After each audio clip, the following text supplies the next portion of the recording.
Hello students, welcome to BM academy.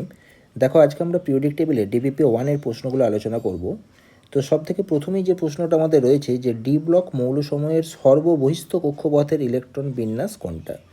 তো আমরা খুব ভালো করেই জানি যে ডি ব্লকের ক্ষেত্রে আমাদের ইলেকট্রন বিন্যাস, জেনারেল ইলেকট্রন বিন্যাস হচ্ছে এটা, অর্থাৎ n-1d 1 থেকে 10, ns 1 থেকে 2, অর্থাৎ সর্ববহিস্থ কক্ষপথে আমাদের এস অরবিটালে একটা বা দুটি ইলেকট্রন প্রবেশ করবে এবং তার আগের যে কক্ষপথটা রয়েছে অর্থাৎ n-1 সেলটাতে ডি সাবসেলে আমাদের 1 থেকে 10 পর্যন্ত ইলেকট্রন থাকতে পারে। প্রথম যে অপশানটা দেওয়া রয়েছে এটা হচ্ছে আমাদের এস ব্লকের জেনারেল কনফিগারেশন, সি এর অপশানটা হচ্ছে আমাদের এফ ব্লকের জেনারেল কনফিগারেশন, ডি এর অপশানটা হচ্ছে আমাদের পি ব্লকের জেনারেল কনফিগারেশন, আর এটা তো আমরা বের করলাম ডি ব্লকের জেনারেল কনফিগারেশন। বেশ, পরের প্রশ্নতে চলে আসি। এক্স ওয়াই জেড তিনটে মৌলের পারমাণবিক সংখ্যা দিয়ে দিয়েছে 9, 17 এবং 19। তাহলে 9টাকে আমরা ভাঙতে পারি 2,7, 17টাকে ভাঙতে পারি 2,8,7, আর 19টাকে আমরা ভাঙতে পারি 2,8,8,1। তাহলে আমরা দেখতে পাচ্ছি যে এক্স এবং ওয়াই অর্থাৎ যাদের পারমাণবিক সংখ্যা 9 এবং 17 তারা উভয়ই গ্রুপ 17 এর অন্তর্ভুক্ত, আর যার পারমাণবিক সংখ্যা 19 সেটা হচ্ছে গ্রুপ 1 এর অন্তর্ভুক্ত। আমরা প্রত্যেকটা মৌলের নামও জানি। 9 মানে হচ্ছে ফ্লোরিন, 17 মানে হচ্ছে ক্লোরিন এবং 19 মানে হচ্ছে পটাশিয়াম। তাহলে এখানে জেড হচ্ছে সবার চেয়ে ব্যতিক্রমী, জেড হচ্ছে আলাদা কারণ এটা এস ব্লকের অন্তর্ভুক্ত। আচ্ছা, বাকি ফ্লোরিন এবং ক্লোরিন অর্থাৎ যাদের পারমাণবিক সংখ্যা 9 এবং 17 তারা গ্রুপ 17 এর অন্তর্ভুক্ত অর্থাৎ পি ব্লকের অন্তর্ভুক্ত। চলে আসছে আমরা প্রদত্ত মৌলগুলির মধ্যে কোনটি ধাতু নয়। আমরা খুব ভালো করেই জানি কপার, সিলভার এবং গোল্ড এরা প্রত্যেকেই গ্রুপ 11 এর অন্তর্ভুক্ত, 11 নম্বর শ্রেণীতে অন্তর্ভুক্ত। জিঙ্ক আছে 12 নম্বর শ্রেণীতে, জিঙ্ক মুদ্রা ধাতু নয়। 11 নম্বরের এই তিনটে ধাতু কপার, সিলভার এবং গোল্ড এরা প্রত্যেকেই কিন্তু মুদ্রা ধাতু। পরের প্রশ্নই, কোন পরমাণু ক্রমাঙ্ক বিশিষ্ট জোড়টা এস ব্লকভুক্ত। এস মানে হচ্ছে আমাদের সর্ববহিস্থ কক্ষপথের ইলেকট্রনগুলো এস অরবিটালে প্রবেশ করতে হবে বা এস সাবসেলে প্রবেশ করতে হবে। তাহলে যদি আমরা দেখি এদের প্রত্যেকের কনফিগারেশন, আমরা দেখতে পাবো সি এর অপশানে যেখানে আমার পরমাণু ক্রমাঙ্ক 12 রয়েছে, তাহলে এর জন্য ইলেকট্রনিক কনফিগারেশনটা হবে 1s2, 2s2, 2p6, 3s2, আর 20 জন্য হবে 1s2, 2s2, 2p6, 3s2, 3p6, 4s2। তার মানে 12 এবং 20 এই পরমাণু সংখ্যা বিশিষ্ট মৌলগুলোর ক্ষেত্রে আমরা দেখতে পাচ্ছি যে যেহেতু বহিস্থ ইলেকট্রন আমাদের সর্ববহিস্থ কক্ষপথের ইলেকট্রন 3 নম্বর এবং 4 নম্বর সেলে যারা প্রবেশ করেছে তারা এস অরবিটালে প্রবেশ করেছে, অর্থাৎ এরা হচ্ছে এস ব্লকের অন্তর্ভুক্ত। এবং যদি আমার এটাও প্রশ্ন আসে যে এরা কত নম্বর শ্রেণীর অন্তর্ভুক্ত, তাহলে এরা প্রত্যেকেই হচ্ছে 12 এবং 20 পরমাণু ক্রমাঙ্ক বিশিষ্ট মৌলগুলি উভয়ই 2 নম্বর শ্রেণীর অন্তর্ভুক্ত। আধুনিক পর্যায় সারণীতে মৌলের যে ধর্মের উপর ভিত্তি করে গড়া উঠেছে সেটা হচ্ছে পরমাণু ক্রমাঙ্ক বা এটাকে আমরা পরমাণু সংখ্যা বলে থাকি। যদি আমাদের মেন্ডেলিভের কোশ্চেনটা আসতো তাহলে আমরা পারমাণবিক ভর অ্যান্সার করতাম। বেশ, কোন যুক্তিটি হাইড্রোজেনের গ্রুপ 1A-তে রাখার পক্ষে নয় আর কি। আচ্ছা, তো আমরা তো জানি যে হাইড্রোজেনকে গ্রুপ 1 অর্থাৎ যেটাকে 1A বলছে এবং গ্রুপ 17 যেটাকে মেন্ডেলিভের পর্যায় সারণী অনুযায়ী 7B শ্রেণী ধরা হয় আর কি। তো গ্রুপ 1 এবং গ্রুপ 17 এই দুটোতে রাখার পক্ষেই বেশ কিছু যুক্তি পাওয়া যায়।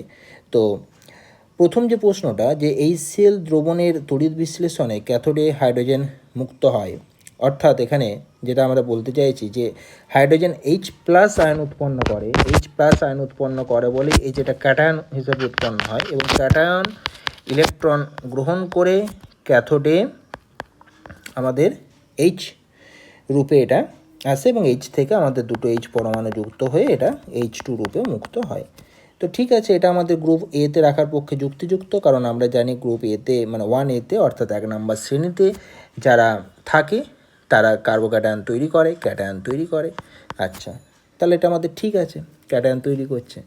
2 নম্বরে আমরা যদি চলে আসি যে হাইড্রোজেনের সর্ববহিস্থ কক্ষপথের ইলেকট্রন বিন্যাস ns1, এটাও গ্রুপ ওয়ানে রাখার পক্ষে যুক্তিযুক্ত, কারণ গ্রুপ ওয়ানের ক্ষেত্রে আমরা জানি কনফিগারেশনটা আমাদের NS1 হয়। হাইড্রোজেনের আয়নাইজেশন পোটেনশিয়াল বা আয়নাইজেশন বিভব বা যেটাকে আমরা আয়নাইজেশন এনার্জি বলে থাকি, এর মান উচ্চ। স্টেটমেন্টটা সঠিক, কিন্তু এটা গ্রুপ ওয়ানের সাথে ম্যাচ করে না, এটা অ্যাকচুয়ালি গ্রুপ 17-এর সাথে ম্যাচ করে। তার কারণ আমরা জানি যে বাঁ দিক থেকে ডান দিকে যত যাওয়া যায় তত আয়নাইজেশন বিভব বা আয়নাইজেশন শক্তি মান ক্রমশ বৃদ্ধি পেতে থাকে। তাহলে গ্রুপ ওয়ানের থেকে গ্রুপ 17-এর আয়নাইজেশন বিভবের মান অনেক উচ্চ হবে। তাই হাইড্রোজেনের আয়নের বিভব উচ্চ, এটা একে গ্রুপ 17-তে রাখার পক্ষে যুক্তিযুক্ত। তাহলে আমাদের এটাই অ্যান্সার হিসেবে দাঁড়িয়ে যাবে। আচ্ছা, লাস্টেরটা বলেছে হাইড্রোজেনের সহজে একটি ইলেকট্রন বর্জন করে, অর্থাৎ এটা একটি বিজারক দ্রব্য। অর্থাৎ হাইড্রোজেন সহজেই কী করতে পারে, ইলেকট্রন বর্জন করে। আমরা জানি 1 নম্বরে যারা আছে তারা তো ক্যাটায়ন তৈরি করে, তাই এরা সহজেই ইলেকট্রন বর্জন করে এবং হাইড্রোজেন ইলেকট্রন বর্জন করে H+ পরিণত হয়। ঠিক আছে, এটাও ঠিক আছে, নিজে জারিত হয় এবং অপরকে বিজারিত করে। আচ্ছা, তাহলে আমাদের সি এর অপশানটা ভুল হলো, বাকিগুলো সব ঠিকঠাক। আয়নীয় ব্যাসার্ধের কোন ক্রমটি সঠিক নয়? আমরা জানি যে মাইনাস চার্জ যত বেশি হয় ব্যাসার্ধ তত বেশি হয়, প্লাস চার্জ যত বেশি হয় ব্যাসার্ধ তত কম হয়। আচ্ছা, তাহলে lithium greater than lithium plus স্টেটমেন্টটা তো ঠিকই আছে। Fe2+ গ্রেটার দেন Fe3+, এটাও ঠিক আছে। Cl- গ্রেটার দেন Cl, এটাও ঠিক আছে, কিন্তু সি এর অপশানটা ভুল, তাই এটা আমার অ্যান্সার হবে। এখানে আমার প্রকৃত ক্রম যেটা হবে যে O2- গ্রেটার দেন O-, কারণ নেগেটিভ চার্জ যত বেশি ব্যাসার্ধ তত বেশি। তার মানে আমরা এখানে লিখে রাখতে পারি যে নেগেটিভ চার্জের সাথে রেডিয়াসের যে সম্পর্ক, সেই সম্পর্কটা প্রপোর্শনাল সম্পর্ক, আর পজিটিভ চার্জ যত বেশি রেডিয়াস তত কম, তাই এদের মধ্যে সম্পর্কটা ব্যস্তানুপাতিক সম্পর্ক। নেক্সট প্রশ্ন, এ মৌলটি পর্যায় সারণীতে 4 নম্বর পর্যায়ের 15 নম্বর শ্রেণীতে অবস্থিত। তো এর কনফিগারেশন জানতে চেয়েছে। তো কোশ্চেনটা একটু ভুল আছে, এটা 3 নম্বর পর্যায় হবে। তো 3 নম্বর পর্যায়ে যদি হয় তাহলে আমার সেক্ষেত্রে যে কনফিগারেশনটা হবে 15 নম্বর শ্রেণীর ক্ষেত্রে 1:2, 2:2, 2p6, 3:2, 3p3। তাহলে বাইরের কক্ষপথ আমার 5টা ইলেকট্রন আছে, আমি 5-এর সাথে 10 যোগ করে শ্রেণীর সংখ্যা বের করতে পারলাম 15। তাহলে আমার সি এর আনসারটা হবে। হ্যালোজেন মৌলগুলির বাইরের কক্ষের ইলেকট্রন বিন্যাস, হ্যালোজেন তো গ্রুপ 17-এ আছে, তাহলে আমার বাইরের কক্ষের ইলেকট্রন বিন্যাস হবে NH2np5, কারণ আমি এখান থেকে 5 আর 2 7টা ইলেকট্রন পেয়ে গেলাম, 7-এর সাথে 10 যোগ করলে 17, তার মানে আমার হ্যালোজেন মৌলগুলো অর্থাৎ গ্রুপ 17-এ চলে আসতে পারবো। একটি মৌলের ইলেকট্রন বিন্যাস দেওয়া আছে 3d10 4s2, অবশ্যই মৌলটা ডি ব্লকের অন্তর্ভুক্ত হবে। আচ্ছা, বাইরের কক্ষপথ হচ্ছে 4, তার মানে এটা চতুর্থ পর্যায়ে উপস্থিত হবে, তার মানে আমার পর্যায় বেরিয়ে গেল কত, 4। শ্রেণী সংখ্যা কী করে বের করব? ডি ব্লকের ক্ষেত্রে আমাদের নিয়ম হচ্ছে এই ডি এবং এস মিলিয়ে যে কটা ইলেকট্রন আছে সবগুলোকে যোগ করতে হবে, অর্থাৎ 10 + 2 টোটাল 12টা ইলেকট্রন আছে, সেটাই আমার শ্রেণী সংখ্যা। তার মানে পর্যায় 4, শ্রেণী সংখ্যা 12। পি এর ক্ষেত্রে নিয়মটা কি? পি এর ইলেকট্রনের সাথে 12 যোগ করতে হয়, কিংবা পি এর সাথে যে আমাদের এনএসের 2টো ইলেকট্রন আছে সেই দুটোকে নিলে তার সাথে 10 যোগ করতে হয়। আর এসের ক্ষেত্রে তো বাইরের এস অরবিটালের ইলেকট্রন দেখেই বোঝা যায়, একটা থাকলে 1 নম্বর শ্রেণী, 2 থাকলে 2 নম্বর শ্রেণী। আর ডি এর ক্ষেত্রে ডি এবং এসের ইলেকট্রনগুলোকে যোগ করে আমরা শ্রেণী সংখ্যাটা বের করি। চলে আসছে অধাতব মৌলগুলি সাধারণত কোন ব্লকের অন্তর্ভুক্ত? আমরা জেনারেলি জানি যে এস ব্লকটা হচ্ছে আমাদের ধাতু, এবং বাঁ দিক থেকে ডান দিকে যত যাওয়া যায় ধাতব ধর্ম তত কমতে থাকে এবং অধাতব ধর্ম তত বাড়তে থাকে। তো ডি ব্লকটা আমার মাঝখানে রয়েছে, এফ ব্লকটাও আমার মাঝখানে রয়েছে, ডি ব্লক এবং এফ ব্লকেও আমাদের ম্যাক্সিমাম ধাতু রয়েছে। পি ব্লকটার ক্ষেত্রে আমাদের ম্যাক্সিমাম অধাতু, তার কারণ বাঁ দিক থেকে ডান দিকে গেলে দেখা যায় ধাতব ধর্ম কমে এবং অধাতব ধর্ম বাড়ে, তাই অধাতব মৌলগুলি সাধারণত পি ব্লকের অন্তর্ভুক্ত। নেক্সট প্রশ্ন, একটা মৌলের ইলেকট্রনিক বিন্যাস দেওয়া রয়েছে। তো সব থেকে বাইরের কক্ষপথ আমরা দেখতে পাচ্ছি পি সাবসেলে ইলেকট্রন প্রবেশ করেছে, তার মানে এটা পি ব্লকের অন্তর্ভুক্ত মৌল। পিতে আমার ইলেকট্রন সংখ্যা রয়েছে 5, তার মানে আমি ডাইরেক্ট 5-এর সাথে 12 যোগ করে আমি এর শ্রেণী সংখ্যা নির্ধারণ করতে পারি, 5 + 12 করে আমি 17 নির্ধারণ করতে পারি। তা না হলে যদি আমরা এই 4p এর সাথে 4s, যেটা বাইরের কক্ষপথে এসে 2টো ইলেকট্রন রয়েছে, তাহলে এসের 2টো আর পি এর 5টা, তাহলে টোটাল কটা ইলেকট্রন হলো 7, তাহলে 7-এর সাথে 10 যোগ করেও আমি এখানে 17 বলতে পারি। হয় আমি পি এর সাথে 12 যোগ করব, না হলে যদি আমি পি এর সাথে এসের এই দুইটাকে ধরি তাহলে 10 যোগ করব, ব্যাপারটা সেই আমার একই দাঁড়াবে। তাহলে 17 নম্বর শ্রেণী মানে এখানে একমাত্র ক্লোরিন রয়েছে যেটা 17 নম্বর শ্রেণীর অন্তর্ভুক্ত, তাই এই মৌলটির সাথেই ধর্মটা সদৃশ হবে। বাকি সেলেনিয়াম রয়েছে 16 নম্বর শ্রেণী, আর্সেনিক রয়েছে 15 নম্বর শ্রেণী, জার্মেনিয়াম রয়েছে 14 নম্বর শ্রেণী, এগুলো হবে না। চলে আসছে আমরা পরের কোশ্চেনে। এ, বি এবং সি তিনটে মৌলের পরমাণু ক্রমাঙ্ক যথাক্রমে দেয়া রয়েছে। এদের মধ্যে বি হচ্ছে নিষ্ক্রিয় গ্যাস, তাহলে বি এর ক্ষেত্রে আমার পরমাণু ক্রমাঙ্ক যেটা জেড, নিষ্ক্রিয় গ্যাস বলছে মানে এর শ্রেণীর সংখ্যা হচ্ছে কত? 18। আচ্ছা, এ যেটা তার পরমাণু ক্রমাঙ্ক হচ্ছে Z-2, যদি পরমাণু ক্রমাঙ্ক হয় তাহলে তার ক্ষেত্রে গ্রুপ হবে 16। সি এর ক্ষেত্রে যেটাকে Z+1 বলছে তার পরমাণু ক্রমাঙ্ক 1 বেশি, জেডের থেকে 1 বেশি, তার মানে গ্রুপ সংখ্যা হয়ে যাবে 1। তাহলে এখন এর ভ্যালেন্সি বা যোজ্যতা আমরা 16 নম্বর গ্রুপের ক্ষেত্রে জানি 2 হয়, আর 1 নম্বর গ্রুপের ক্ষেত্রে জানি আমরা 1 হয়। এবার এটা যেহেতু 16 নম্বরে রয়েছে তাই এটা অ্যানায়ন ফর্মেশন করবে, আর সিটা ক্যাটায়ন ফর্মেশন করবে। তাই যে যৌগটা তৈরি হবে সেখানে আমাদের সিটা আগে থাকবে, এটা পরে থাকবে। সি এর যোজ্যতা 1 আর এর যোজ্যতা 2, এটাকে যদি আমরা এরকমভাবে ক্রসভাবে লিখি, যৌগ গঠন করি, তাহলে যৌগটার ফর্মেশন হবে C2A। ঠিক আছে, অনেক সময় আমাদের মনে হতে পারে যে যৌগটাকে যদি আমরা AC2 করি তাহলে কি ভুল হবে? হ্যাঁ, এটা অবশ্যই ভুল হবে। তার কারণটা কি? আমরা এখানে অ্যানায়নিক পার্টটাকে আগে নিয়ে চলে আসছি, ক্যাটায়নিক পার্টটাকে পরে রাখছি। অর্থাৎ এটা 16 নম্বর শ্রেণীতে আছে, তাহলে এটা সবসময় পরে থাকবে। যেমন একটা যদি আমরা জাস্ট এক্সাম্পল লিখি, ধরো Na2O, C2 এর জায়গায় আমরা Na2O লিখলাম। আচ্ছা, C2 এর জায়গাতে তো এখানে Na2O-তে দেখতে পাচ্ছি আমরা সোডিয়ামটা 1 নম্বরে আছে, অক্সিজেনটা 16 নম্বর শ্রেণীতে অবস্থিত। কখনো কি ONA2 হয়? হয় না। আগে ক্যাটায়নটাকে লিখতে হয়, পরে অ্যানায়নিক পার্টটাকে লিখতে হয়। প্রথমে ধাতব পার্টটাকে লিখতে হয়, তারপরে অধাতব পার্টটাকে লিখতে হয়। বেশ, এই হচ্ছে মোটামুটি নিয়ম আর কি। আচ্ছা, তাহলে আমাদের এখানে প্রথমকার অপশানটা কারেক্ট হলো। আচ্ছা, তার পরের প্রশ্ন, পর্যায় সারণীতে একই গ্রুপভুক্ত মৌল যদি হয় তাহলে আমরা জানি যে ভ্যালেন্স সেলে ইলেকট্রন সংখ্যা একই হবে। যেমন গ্রুপ 1 হলে সবারই বাইরে কক্ষে একটা ইলেকট্রন হবে, গ্রুপ 2 এর হলে সবারই ভ্যালেন্স সেলে 2টো করে ইলেকট্রন থাকবে, এই ব্যাপার। নিচের আয়নগুলির আকারের সঠিক ক্রম একটু আগে আলোচনা করলাম। মাইনাস চার্জ যত বেশি ব্যাসার্ধ তত বেশি, প্লাস চার্জ যত বেশি ব্যাসার্ধ তত কম, তাহলে আমাদের ডি এর অপশানটা উত্তর হবে।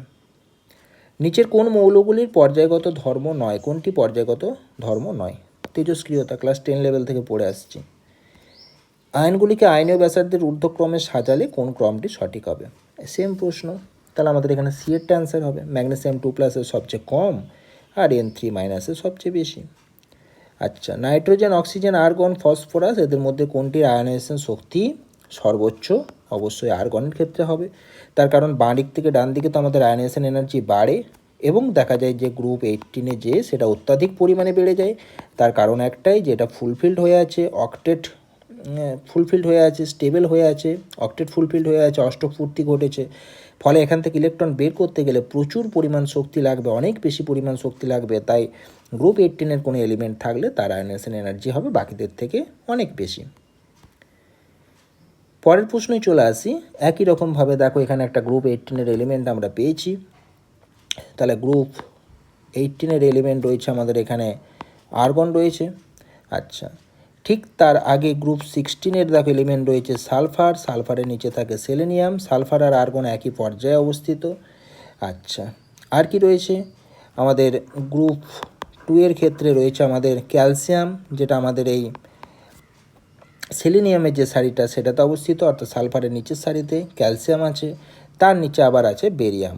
ঠিক আছে, ক্যালসিয়ামেরও নিচে হচ্ছে আমাদের বেরিয়াম। তাহলে এখানে সবার চেয়ে কম আয়নীভবন বিভব হবে বেরিয়ামের, কারণ আমরা জানি বাঁ দিক থেকে ডান দিকে আয়নীভবন বিভব বা আয়নাইজেশন পোটেন্সিয়াল বা আয়নাইজেশন এনার্জি বাড়ে আর নিচের দিকে কমে।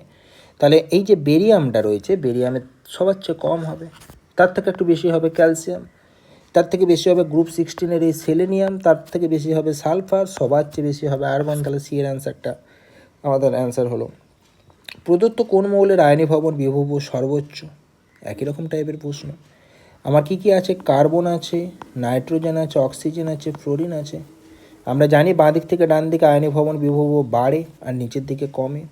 তাহলে এখানে আমরা দেখেছিলাম যে ব্যতিক্রম একটা অল্প ঘটে, কার্বন অপেক্ষা অক্সিজেন বেশি হয়, অক্সিজেন অপেক্ষা নাইট্রোজেন বেশি হয়, সেখান থেকে ফ্লোরিন বেশি হয়। নাইট্রোজেনের বেশি হওয়ার কারণটা কি এখানটাতে? তার কারণ হচ্ছে নাইট্রোজেনের হাফ ফিল্ড কনফিগারেশন, তার জন্য আয়নীয় ভবন বিভবও বেশি হয়। তো এখানে আমার সেটা প্রশ্ন চাইনি, সর্বোচ্চ চেয়েছে, তাহলে আমার সর্বোচ্চ ফ্লোরিনটা অ্যান্সার হবে, কারণ নাইট্রোজেন অপেক্ষা ফ্লোরিনের আয়নীয় ভবন বিভবও বেশি। ম্যাগনেসিয়ামের প্রথম ইলেকট্রন বের করার জন্য যে এনার্জি লাগে, দ্যাট ইজ Mg প্লাস তৈরি করার জন্য, দ্যাট ইজ I1, এটা হচ্ছে 178, আর I2টা হচ্ছে 348। তাহলে দুটো ইলেকট্রনকে বের করার জন্য আমার টোটাল কত এনার্জি লাগবে? 348-এর সাথে 178 জাস্ট যোগ করে দেবো, ঠিক আছে? তার মানে আমার চলে এলো কত? 526 কিলো ক্যালোরি। বেশ, এইটা একটি মৌল এ এর ক্লোরাইড এবং অক্সাইডের সংকেত যথাক্রমে ACl3 এবং A2O5। তাহলে ACl3-তে এর জারণ স্তর কত? +3, আর A2O5 যোগে এর জারণ স্তর কত হবে? দেখো আগেরটাতে 3টে ক্লোরিনের জন্য -3 ছিল, তাহলে অক্সিজেনটা আমার +3 হয়েছিল। এখানে আমার 5টা অক্সিজেনের জন্য -10, তাহলে টোটালটাকে 0 করার জন্য এখানে A2-র জন্য +10 ধরতে হবে। তাহলে এখানে একটা এর জন্য কত অক্সিডেশন স্টেট হবে? +5। তাহলে এখানে আমরা এর অক্সিডেশন স্টেট মানে জারণ সংখ্যা আমরা একবার পাচ্ছি +3, একবার পাচ্ছি +5।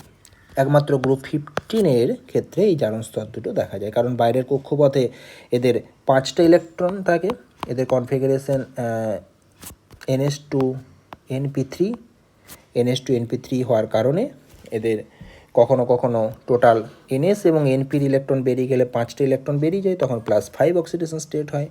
আর যখন শুধুমাত্র ইনার্ট পেয়ার এফেক্টের জন্য শুধু পি এর 3টে ইলেকট্রন বেরোয়, তখন +3 অক্সিডেশন স্টেট হয়, এসেটগুলো থেকে যায় তখন। আচ্ছা, আমরা খুব ভালো করেই জানি গ্রুপ 15-এর এলিমেন্টগুলো নাইট্রোজেন, ফসফরাস, আর্সেনিক, অ্যান্টিমনি এবং বিসমাথ। বিসমাথের ক্ষেত্রে ইনার্ট পেয়ার এফেক্ট দেখার জন্য আমাদের +3 অক্সিডেশন স্টেট, বাকিগুলোর ক্ষেত্রে মোটামুটি +5 +3 উভয়ই দেখা যায়।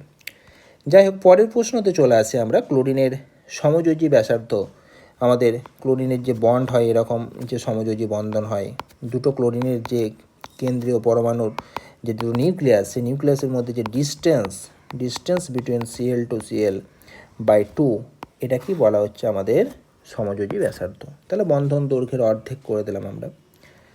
এক্স মৌলের পরপর 3টে আয়নীয় ভবন বিভবের মান দেওয়া আছে, এক্স কোন শ্রেণীর? তো এখানে লক্ষ্য করে দেখো, প্রথম যে আয়নাইজেশন এনার্জিটা, দ্যাট ইজ I1, এটা দেওয়া আছে 520 কিলোজুল মোল ইনভার্স। I2 যেটা, এটা আমার দেওয়া আছে 7297, আর I3টা দেওয়া আছে 11810 কিলোজুল পার মোল। তাহলে I1 থেকে I2-তে যখন আমরা যাচ্ছি, তখন আমরা দেখতে যাচ্ছি যে +14 টাইমস, মানে 14 গুণ এর ভ্যালু বেড়ে যাচ্ছে। আর I2 থেকে I3-তে যখন আমরা যাচ্ছি, তখন আমরা দেখতে পাচ্ছি যে 1.5 টাইমস এর ভ্যালু বাড়ছে। তার মানে I2 এর ভ্যালুটা হঠাৎ করে অনেকটা বেড়ে যাচ্ছে। আমরা ন্যাচারালি জানি যে I1-এর থেকে I2 সর্বদা বেশি হয়, I2 এর থেকে I3 সর্বদা বেশি হবে, এটা কমন ব্যাপার। কিন্তু এখানে আমরা দেখতে পাচ্ছি I2 এর মানটা এক্সেপশনালভাবে বেশি হয়ে যাচ্ছে, 14 গুণ বেশি হয়ে যাচ্ছে। তার মানে আমরা বুঝতে পারছি যে নিশ্চয়ই প্রথম ইলেকট্রনটাকে সহজে বের করা যাচ্ছে, বাট দ্বিতীয় ইলেকট্রনটাকে কিন্তু সহজে বের করা যাচ্ছে না। দ্বিতীয় ইলেকট্রনটাকে সহজে বের করা যাচ্ছে না বলেই আমাদের এখানে আয়নাইজেশন এনার্জির মানটা এতটা বেড়ে যাচ্ছে। তার মানে আমরা বলতে পারি যে যে এক্স মৌলটি রয়েছে তার শ্রেণী সংখ্যা হচ্ছে 1। অর্থাৎ এই যে এই এক্স যদি 1 নাম্বার শ্রেণীতে যদি অবস্থিত হয়, তাহলে এখান থেকে প্রথম ইলেকট্রনটা যখন আমরা বের করব I1 দিয়ে, তখন এটা এক্স প্লাসে পরিণত হবে। তখন এটা চলে যাবে গ্রুপ 1 থেকে গ্রুপ 18-এর কনফিগারেশনে। কারণ 1 নাম্বার শ্রেণী মানে আমরা যদি সাপোজ একটা এক্সাম্পল হিসেবে যদি ধরে নিই এটা হচ্ছে সোডিয়াম, তাহলে 1 নাম্বার শ্রেণী মানের বাইরের কক্ষপথে একটা ইলেকট্রন আছে। আচ্ছা, তো যখন সেই ইলেকট্রনটাকে আমরা বের করে দেবো, সেই ইলেকট্রনটাকে বের করে দেওয়ার পরে যখন আমরা সেখান থেকে এক্স প্লাস পাবো, তখন সেখান থেকে 11 থেকে ইলেকট্রন সংখ্যা কমে 10 হয়ে যাবে, বাইরের কক্ষে কোনো ইলেকট্রন 8টা হয়ে যাবে, গ্রুপ 18-এ পৌঁছে যাবে সেটা তখন। আচ্ছা, তাহলে সোডিয়াম থেকে কনফিগারেশনটা হয়ে যাবে তখন নিয়নের কনফিগারেশন। তখন কিন্তু এখান থেকে আর ইলেকট্রন সহজে বের করা যাবে না। অর্থাৎ এক্স প্লাস থেকে X2+ তৈরি করতে গেলে, অর্থাৎ গ্রুপ 18 থেকে সেটাকে গ্রুপ 17-এ তৈরি করে নিয়ে যেতে গেলে আমার কিন্তু প্রচুর পরিমাণ শক্তি লাগবে। তাই আমরা সহজেই বলতে পারি যে মৌলটা 1 নাম্বার শ্রেণীতে অবস্থিত। ঠিক আছে, তারপর একবার 17-এ চলে গেলে যখন আমার Ie3টা লাগবে, সেটা অবশ্যই বেশি লাগবে, কিন্তু অতটা বেশি লাগবে না, তাই 1.5 গুণ এখানে বেড়েছে। তাই জিনিসটা খেয়াল রাখবে যে 2 নম্বরের Ie2 এর মান হঠাৎ করে বেড়ে যাওয়া মানে দ্বিতীয় ইলেকট্রনটাকে বের করতে খুব কষ্ট হয়েছে, মানে বেশি শক্তি লেগেছে।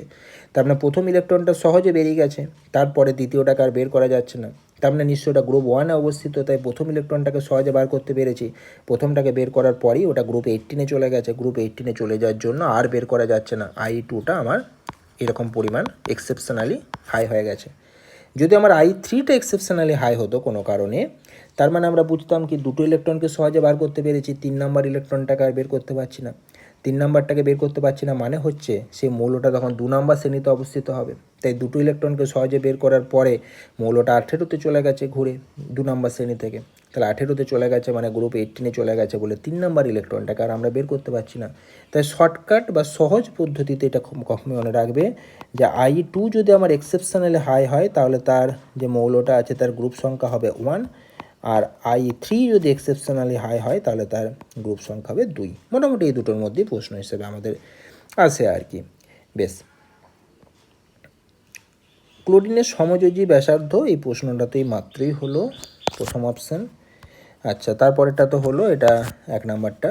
মেন্ডেলিফের পর্যায় সারণীর একা বোরন হচ্ছে স্ক্যান্ডিয়াম। এটা মুখস্থ রাখবে, তখন স্ক্যান্ডিয়াম আবিষ্কার হয়নি, তাই তিনি সেই জায়গাটাতে একা বোরন হিসেবে নাম দিয়েছিলেন। যদিও বর্তমানে স্ক্যান্ডিয়াম 3 নাম্বার শ্রেণীতে থাকে আর বোরন থাকে 13 নম্বরে, কিন্তু মেন্ডেলিফের সময় তো আর ভাগ থাকেনি, তখন একটা ছিল 3A আর একটা ছিল 3B। ঠিক আছে, তাই একটা গ্রুপের মধ্যে একটা ছকের মধ্যেই তারা ছিল, তাই সেক্ষেত্রে তখন বোরনটা আবিষ্কার হয়েছিল, বাট স্ক্যান্ডিয়ামটা আবিষ্কার হয়নি। সেই জন্য সেই জায়গাটা ফাঁকা রাখা ছিল এবং সেটাকে একা বোরন বলে চিহ্নিত করা ছিল। তো এটা মুখস্থ রাখবে এটা।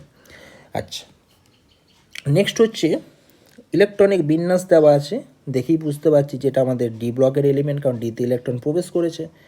তাহলে আমাদের এখানে পর্যায় সংখ্যা 4 আর শ্রেণী সংখ্যা কত হবে 3 আর 2 যোগ করে কত করতে হবে গ্রুপ নাম্বার 5। কারণ ডি ব্লকের ক্ষেত্রে আমরা জানি যে নিয়মটা হচ্ছে ডি এর ইলেকট্রন আর এস এর ইলেকট্রন যেটি যেমনভাবে দেওয়া থাকবে সেটাকে জাস্ট যোগ করে দেবো। ঠিক আছে, তাহলেই আমাদের গ্রুপ সংখ্যা বেরিয়ে যাবে। বেশ, ঠিক আছে, আজকের ভিডিওটা এতটাই। একটা আমরা গ্রুপ ডিপিপি 1টা আমরা কমপ্লিট করলাম। পরের ভিডিওতে আমরা আরও ডিপিপি কমপ্লিট